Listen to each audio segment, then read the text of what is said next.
Hello, everybody. Good afternoon. Buenas tardes. So I'm a little late today. My computer, according to the repair people, caught on fire inside. So I lost a computer, and now I have a new one, and I don't know how to use anything on it. So I'm relearning how to do that. But because of that, I will give you an extra day to finish your work. I've posted the midterm test, and I also intended to give you more pointers about how to study for the midterm. Because I didn't do that, I'm going to punish myself by giving you the test open book. It's open book, open resources, but not open neighbor. I really would like to ask you on the honor code to do the test by yourselves. So download the test, take it, and then email it to me at my Jason Platt CDMX at Gmail email address when you're done with it. And I appreciate it, and I'll let you know how you do on the test. Okay, thank you. Okay, I'm going to keep this short today because you're doing the midterm this week, but I did want to talk a little bit about psychoeducational models of MFT.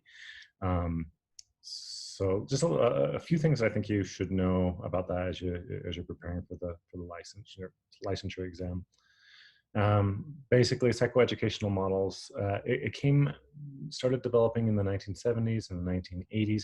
There were two main groups that were kind of origin stories for psychoeducational models in family therapy. There were groups of therapists working with families where one member was diagnosed with a mental illness. In particular, you'll find a lot of information about working with families where one of the family members has schizophrenia, but it's also it's applied to many different things now, but that was sort of more of the main origin area. Another group was groups of therapists working with families where one member was diagnosed with a chronic or acute medical condition. So either a psychological mental illness or a chronic illness. Those are the two sort of origin places. And we'll do a little assignment where you can get to know some of these people better, but names to know, when you see these names on the test, you'll know that they're in reference to psychoeducational models. But Carol Anderson, Douglas Rice, Gerald Hogarty, Michael Goldstein, and Ian Falloon are some of the big names there. There's a few others that I would want you to at least be familiar with. Donald Platt pioneered psychoeducational models to help families cope with medical issues like multiple sclerosis, diabetes, and HIV. I took that from a study guide. So learn a little bit more about Donald Platt and really pair his name with this.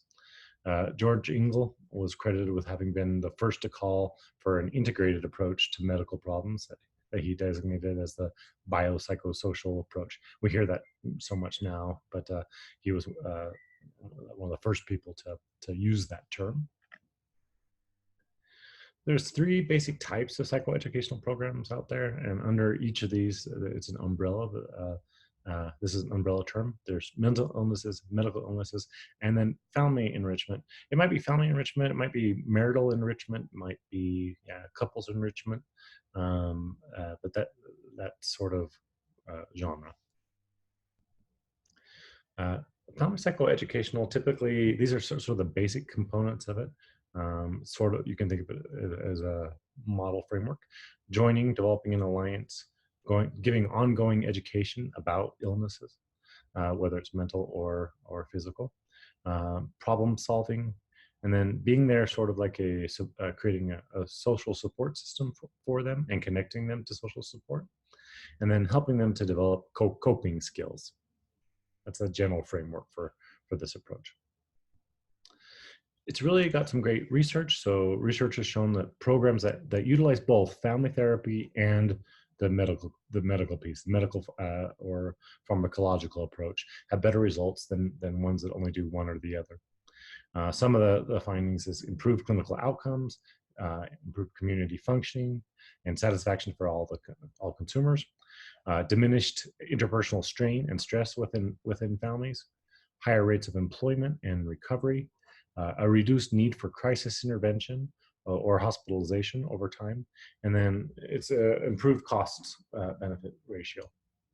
know those key findings. These approaches, like if you think about the origins of family therapy, some of the origin was just kind of a mental exercise where, in particular with schizophrenia, they were looking if family structure actually caused schizophrenia, and those were some early theories.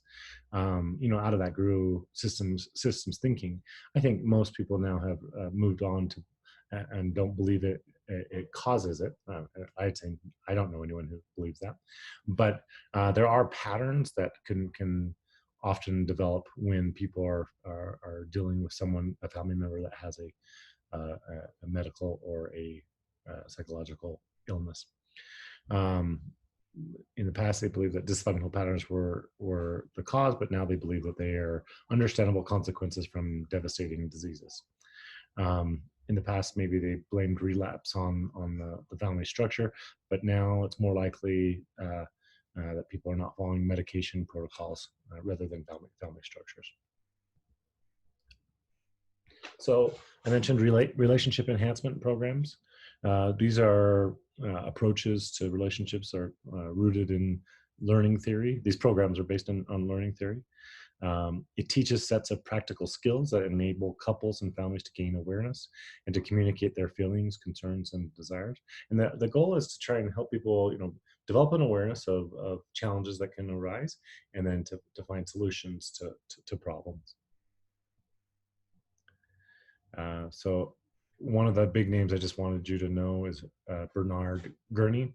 One of the best-selling or most popular books on this are Relationship Enhancement, Skill Training Programs for Therapy, Problem Prevention, and Enrichment. You probably have it there in your library. You want to check it out.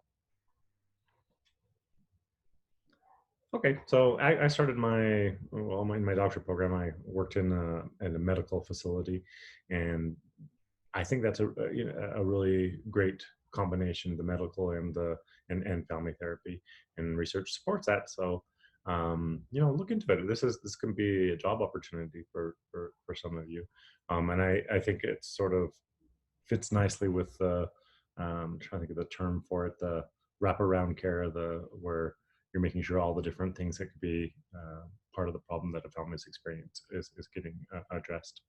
Think about it, like sometimes you just need some concrete information. So if you were diagnosed with diabetes, um, maybe that would have family consequences. So I could see a program that might just go through sort of the core things that you need to know to address diabetes, or some of the relationship dynamics that can come up when someone has diabetes. Maybe there'd be a component around nutrition, like yeah, you're giving it's a little bit different than some of the other theories that we're taking, in that it is trying to, well, it's combining teaching with therapy. I have seen some really great programs that are tied to linked to brief therapy and psychoeducational approaches. And as you look out at some of the research, I think you'll find some that are pretty interesting.